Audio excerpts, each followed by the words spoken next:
Hello, everyone, and welcome to another episode of Campus Conversations, the Shawnee Community College podcast. I am joined this week by Kiara Blissett, who is the coordinator of financial aid and Veterans Affairs here at Shawnee Community College, and relatively new, so welcome to the Saints family. Thank you so much. You started over the summer, I believe, or right before the semester, or right after the semester started. Yes, I started September 5th. Wow. To be exact. So kind of a hectic time coming in and doing financial aid. And we're calling this episode kind of Financial Aid 101 because we're going to but kind of dip our toe in the water and explain some things as far as financial aid goes for parents and for students who maybe don't know, haven't navigated. And I know that there are things changing with the FAFSA and some other things going on. And I can tell by that response that, you know, I have a daughter who is a senior in high school, so we're going through all that right now as well. And even though we did it previously with our two older kids, it's like,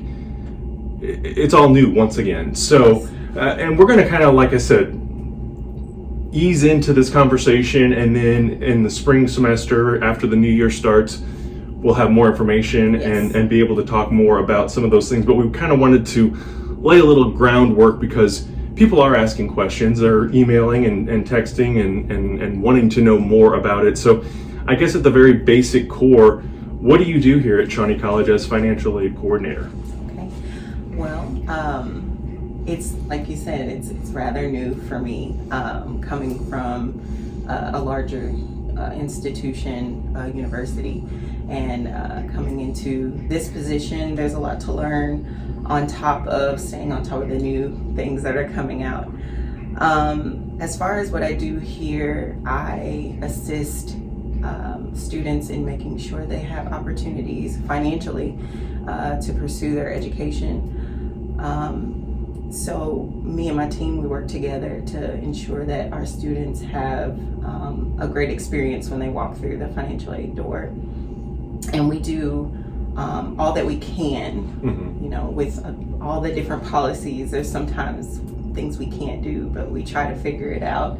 And we work together with other departments like Shawnee's foundation to try to help students get through this process called education. This journey called education. So,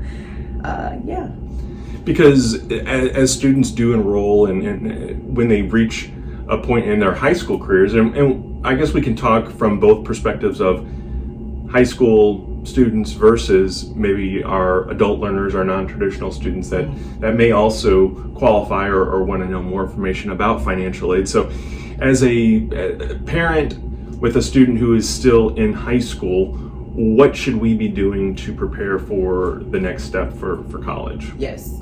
So as far as financial aid or the FAFSA is concerned, right now we know that the 24-25 application doesn't go live until December 31st. Okay. The advice we've been getting from ISAC and from NAFSA, which is our state commission and our national association for financial aid, they've been really encouraging us to reach out to our local high schools and our students and saying, hey, if you do not have a federal student aid ID or a FAFSA FSA ID, please go out and create that, because it's going to take a couple of days for it to establish itself. And then when the application comes open, then you can go in and take care of business. One of the new things is everyone has to have an FSA ID that is considered a contributor, which is a new term for the 24-25 academic year. And when we say contributor, it is anyone who contributes federal tax information on that student's application. So a student can be considered a contributor, a student's parents, and a student's spouse could be considered a contributor. So if you see that word, it's nothing new. I mean, it's a new word attached to the application, but it's really just a way to define who's contributing tax information for that student. Now, where are students and parents going to get this process started? Do they go to our website? Is there a federal website that they go to? You go to studentaid.gov, Okay. where you actually do the application, and you just, I guess I've kind of looked at the website a little bit when I've had time. Mm-hmm. Excuse me, and you start the application, and it'll, ask you at the bottom to either log in or create a FSID. Okay. If you don't already have one, that is where you'll start that process. Now, when you go into the 24-25 application, I haven't had an opportunity to really look at the application yet. So that's why I said once we come back, because I'll actually have to fill out my FAFSA for 24-25 too. So I'll have my own experience filling it out. So, the parents will have to whoever's considered a contributor will have to create their FSA ID. Okay. And so when a student goes in initially to start the application, there will be questions, and based off of those questions, they'll know who's considered their contributor.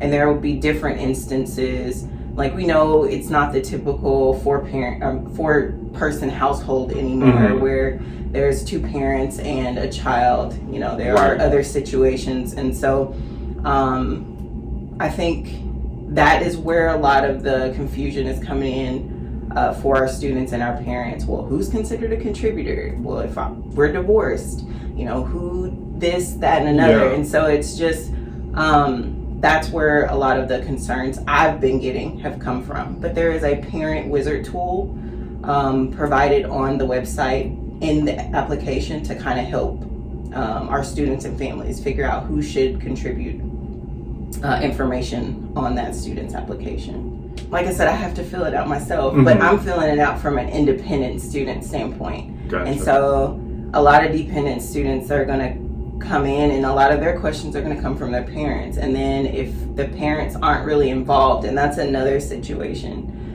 all contributors have to give authorization for federal tax information. Okay. And if they don't, you can't submit your application, and that can cause some issues for certain students. And so another piece of advice ISAC and NAFSA has been pushing for us to do is just to be forthcoming and explain what exactly is going to happen with that information.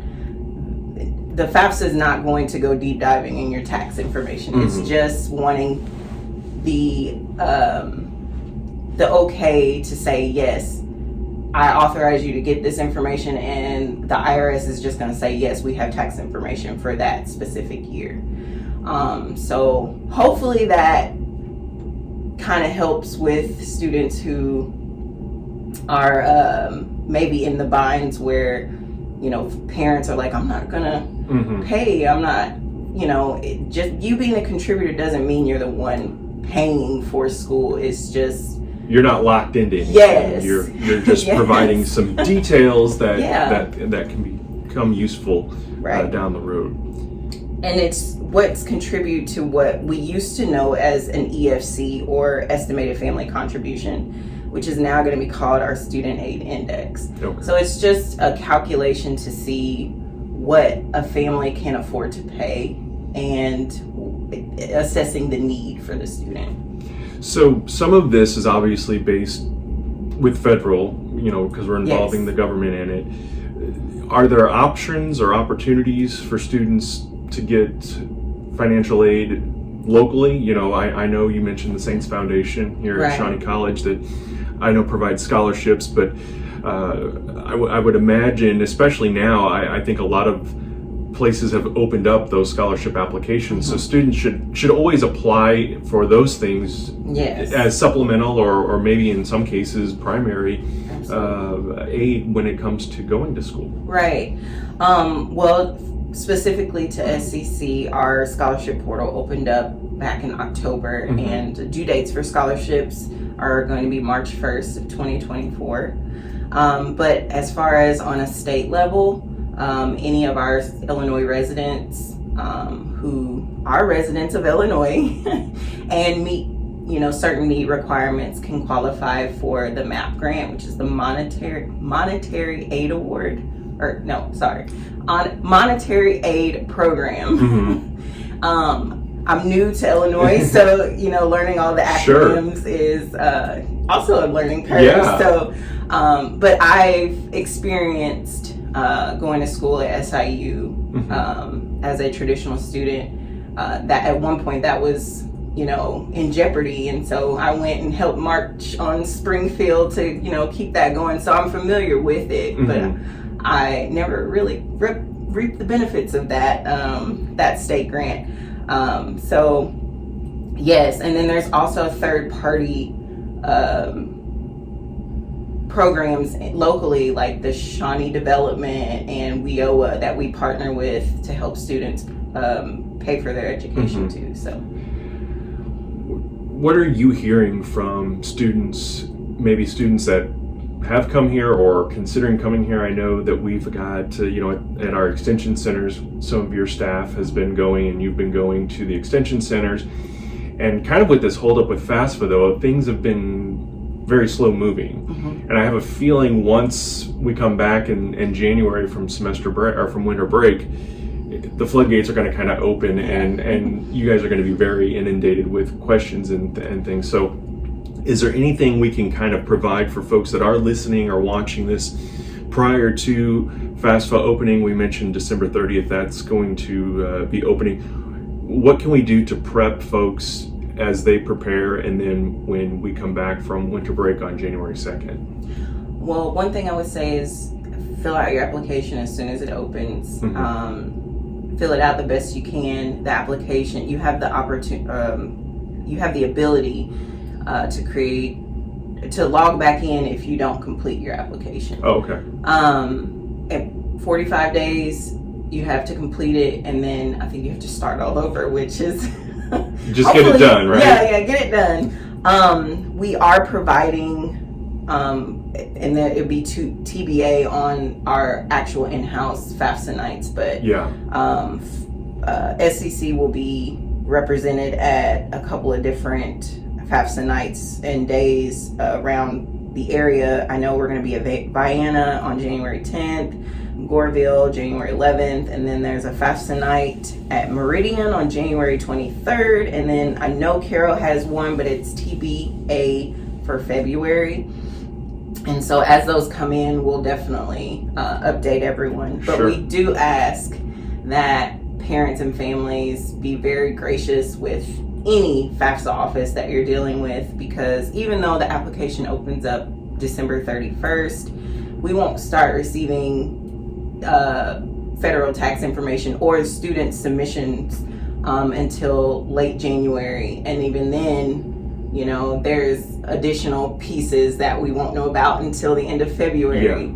So it's a lot that's still up in the air for us. So we understand that parents, not being on the ends of it too, just please, we ask that you be gracious with us. We'll try to answer any questions that you have. Feel free to reach out to us. Even if you're not a student here, we're considered a resource. So. Well, and you talked about being gracious and patient, because this is new for all of us, parents, the students, and the staff, because the rules have changed. And that's why, because typically I think FAFSA opens October 1st. Yes. And we're 3 months behind now almost on that. So it is going to be a learning curve, I think, for people. So be patient and understanding when it comes to that. But if you do have questions, reach out to our financial aid office. You can go to shawneecc.edu, click on the financial aid page. They have phone numbers and email addresses, and Kiara and her staff have been busy preparing and working and getting ready, like we said, for these FAFSA nights. And then if you have individual questions, you can get those answered. And if they don't have the answer at their fingertips and immediate for you, they will do the research and figure out what needs to be done. Kiara, what, as we said, this is kind of 101, financial aid 101, and we're going to build off of this and do more in the new year. And once we have more concrete information, is there anything else that folks need to know heading into the new year? Yes. with the new SAI Student Aid Index, it is a possibility that you will see once you complete your application, based off of your need analysis, you may see a negative number.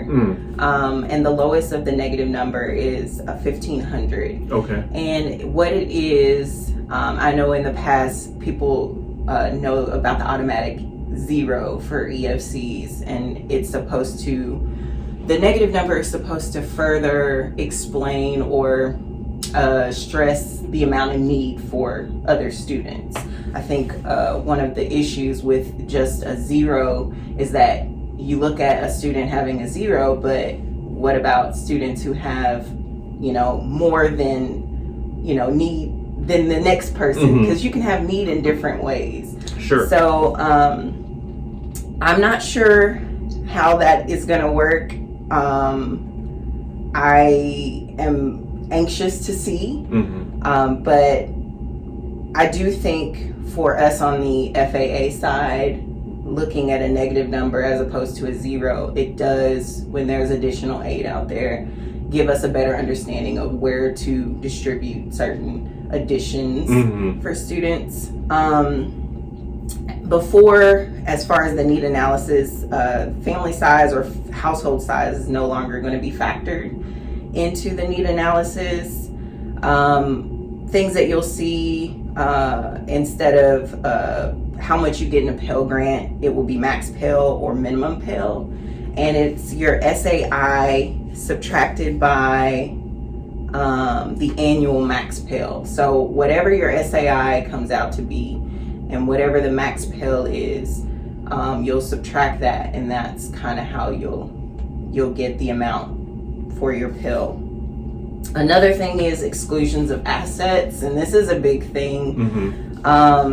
It's really kind of complicated, and I really was going back and forth about whether I wanted to mention it or not. But for dependent students, I think you can exclude, or it's a rule or provision of you excluding certain assets. If your parents' AGI is less than $60,000, they don't file a Schedule A, B, D, E, F, or H federal tax return, and either they didn't file a C or a form with net business gain or loss of $10,000 or less. Now, that is a mouthful. Yeah. But I do think that piece of information, with us being in a high farming area, I think that is a big, it could be a good thing, or it could be a bad thing for certain families.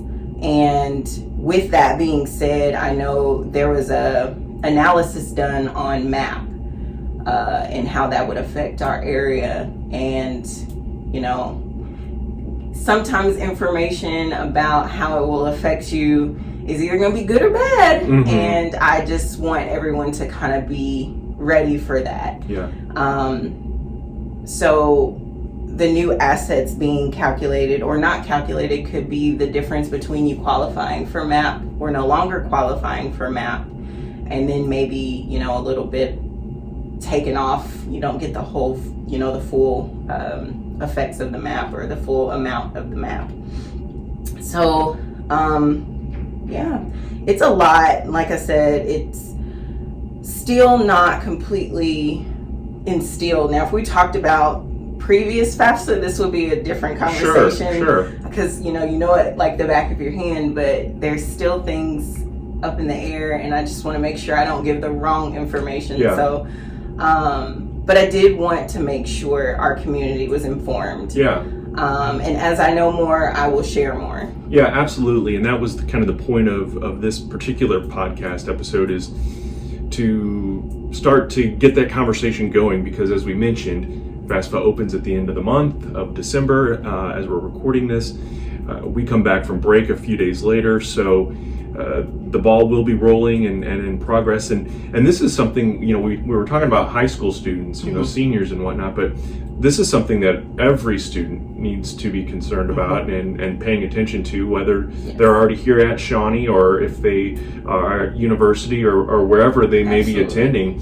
this is something that's going to impact everyone, and so we want to help make that process as smooth as possible. And as we said, there's going to be learning curves, and there's going to be probably some, as with any new program rolled out, there's questions and there's maybe a stumbling block here or there along the way. So again, be patient and know that our team and Kiara and the financial aid office is working very diligently to get those questions answered and anticipate maybe some problems that may be coming down the pipeline. Yes.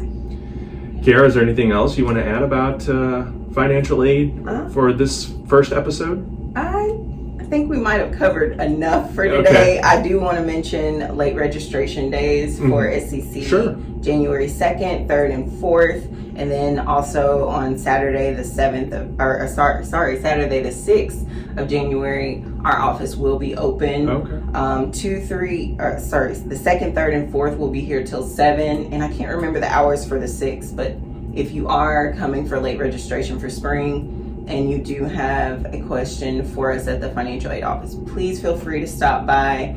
We'll do what we can. And if we don't have an answer for you, we'll definitely take your information down and get back with you as soon as we can. So yeah, it's hard to believe as we're recording this, we're a day or two away from winter break starting, and then classes start January 8th. So it'll be here before you know it. And take advantage of those late registration days, as Kiara just mentioned. We'll have all the information on our social media channels, all of them, as well as at our website, shawneecc.edu. And as always, if you have questions, comments, concerns about the podcast, let us know. You can email podcast@shawneecc.edu. Thanks everyone for listening, and have a great holiday season.